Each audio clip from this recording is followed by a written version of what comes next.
Hello and welcome. I'm Mark Seal, and this is the Ultimate Guitar Show.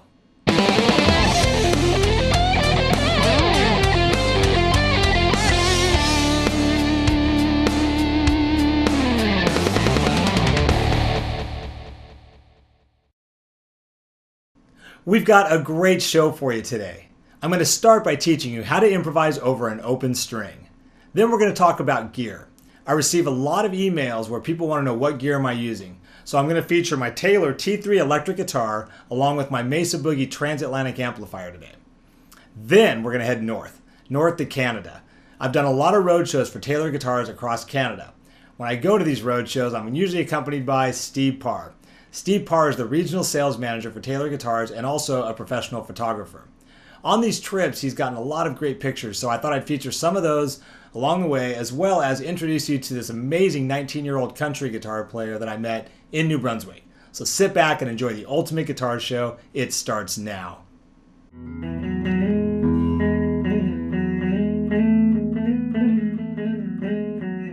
All right, on today's teaching lesson, I want to teach you how to play over an open string.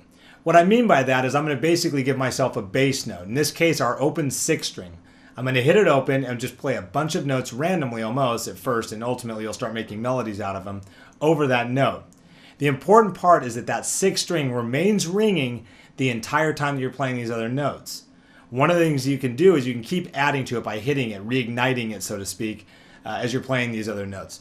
Let's come up with a basic pentatonic scale that we can play over this. So I'm going to give you some really common notes that will work really well up front. You can always experiment and try a bunch of different notes.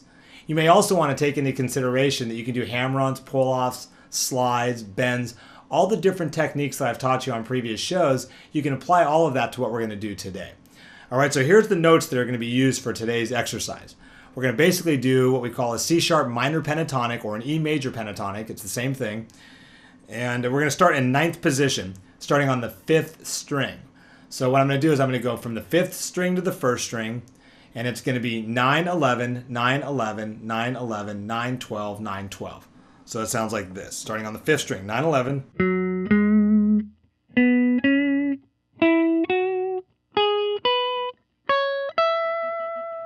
Now I'm going to also add the 7th fret of the 5th string. So watch this. Now I'll go 7 and then up to the 9, 11.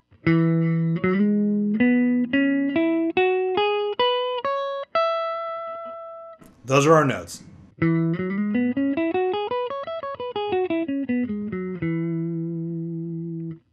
Now that sounds like a scale, and it is a scale. Okay, it sounds cool, whatever. The reality is it's going to sound 100 times cooler right now. I'm going to hit the 6th string open, and I'm going to start playing some of those notes against the 6th string being the floor of what I'm playing. Check this out.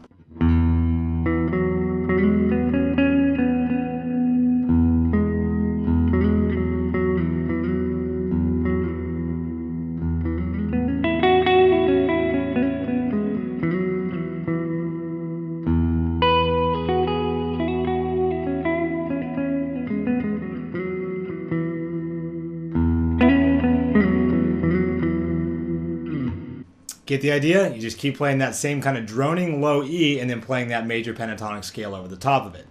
Now if we start implementing hammer-ons, pull-offs, slides, all that stuff we talked about, you might get something that sounds more like this.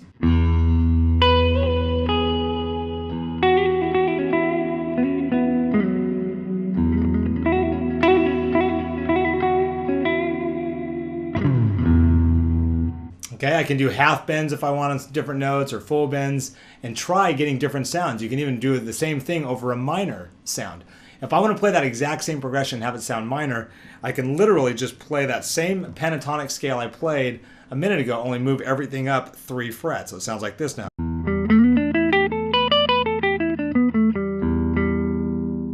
That creates what we call a minor, okay?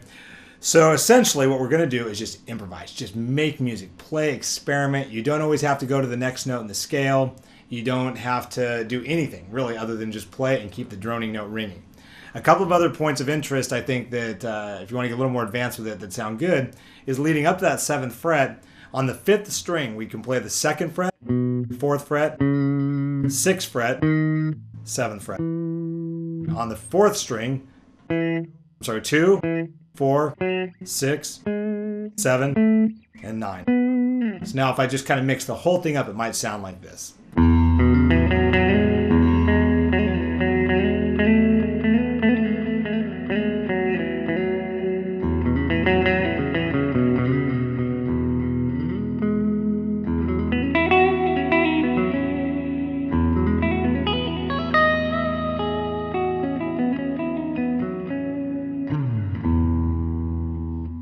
Now keep in mind, the first string also is the open E, right? These two are the same, E and E. But what if I play some of those notes up on the first string?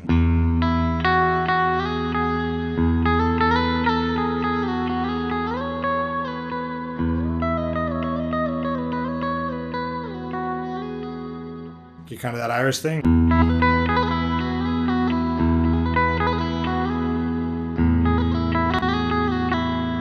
Now you can get even more tricky and add in the open A string. So I might play something that sounds like this.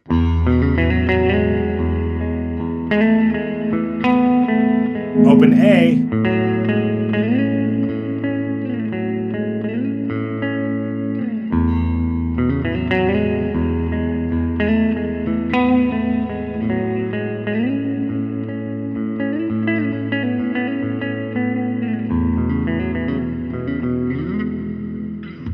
You get the idea. And again, you just play around. It's a really fun way to make music.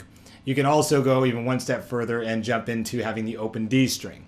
One of the riffs, in fact, what I was just playing was a little kind of a segment of a song I wrote for my wife called Lorianne, which plays that same thing. And if you go onto iTunes, you can hear a clip of it on there, and it kind of gives you that same feel where you can hear it in the context of music. Another song I wrote called Above the Clouds kind of features this same type of technique. And basically what I'm doing here is I'm going to play the 6th string open, play a riff, go to the 4th string open, play a riff, then to the 5th string open and play a riff. So it sounds like this. And check this out. Again, I'm creating my own floor by having these bass notes ring.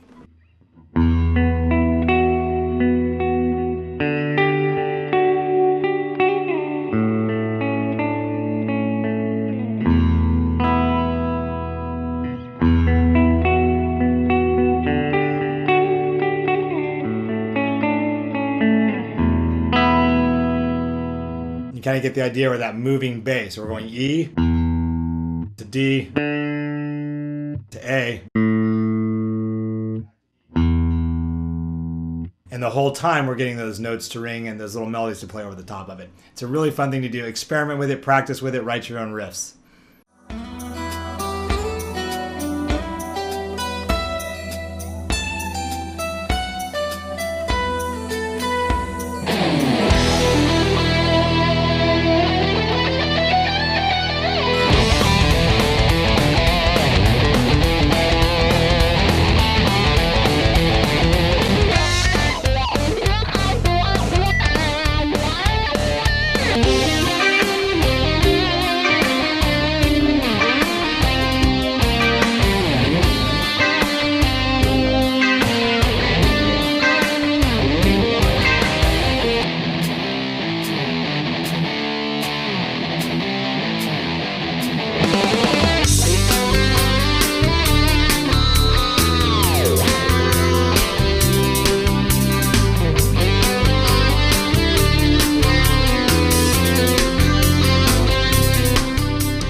I want to run you through my Taylor T3 electric guitar. It's one of my favorite guitars that I own right now, and it sounds great, plays great, it's incredibly versatile. I want to start just by going through the basic configuration. We have a tone knob down here, we have a volume knob here, 2 humbuckers, a 3-way switch. The T in T3 stands for thin line guitar, so you can see it's a thin bodied guitar, and the 3 is referring to the pickup selector switch. It's a 3-way switch. So basically, thin line, 3-way switch. Now, what's cool about the guitar is the versatility of it. Okay, when I have it in the bridge position, which means my pickup selector's down, I'm selecting this back pickup, everything up, it's great. It's very much where I might use my 335 or my Les Paul. It might be one of those settings where you get that real good mid-range punch to it. So if I'm arpeggiating clean chords, for example.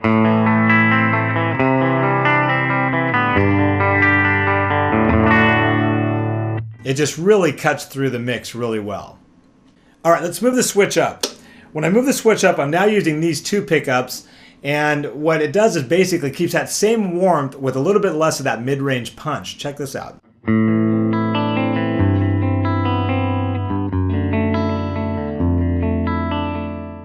All right, as I move the pickup selector up, I'm now selecting this neck position pickup as a full humbucker, great for jazz chords and just any really fat sound that you want out of a guitar. Sounds like this.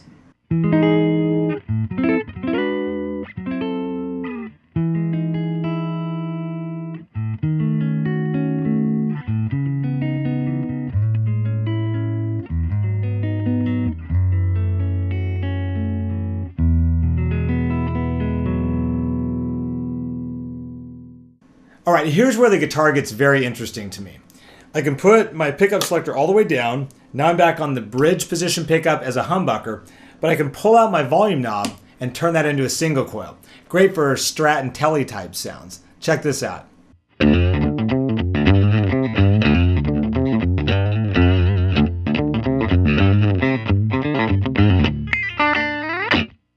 All right, let's move the pickup selector up to the middle now, and now I have this other sound that's very much like a Telecaster. Check this out.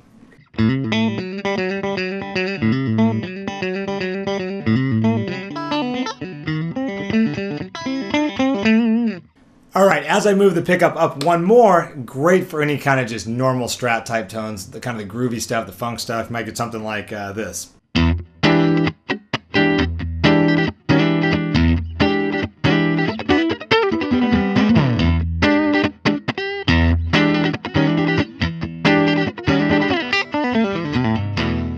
We've heard what the guitar does clean. Now check this out. As I run through my distortion pedal, basically check out how fat the distortion sounds are.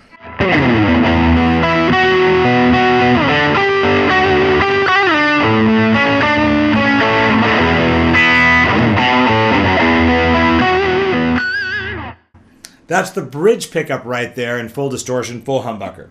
So I go to the neck position all the way up. This is where I'll do most of my melody lines. So if I'm going to play one of the melodies to one of my songs, I'd probably play it here.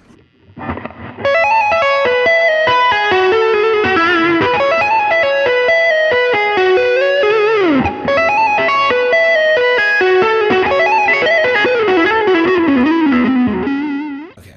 If I'm going to play any blues lines, what I might do is take that same setting I have and just bring my volume slightly up.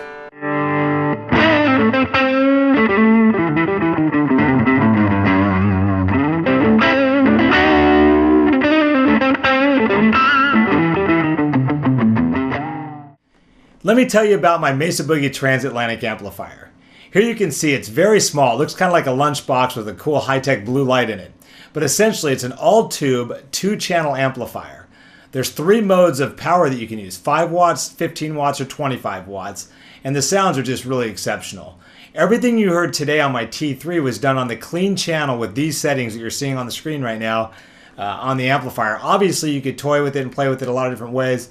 The problem is that unless you actually play with it in person, it's hard to really hear how great it sounds, but suffice it to say it's an incredible amplifier.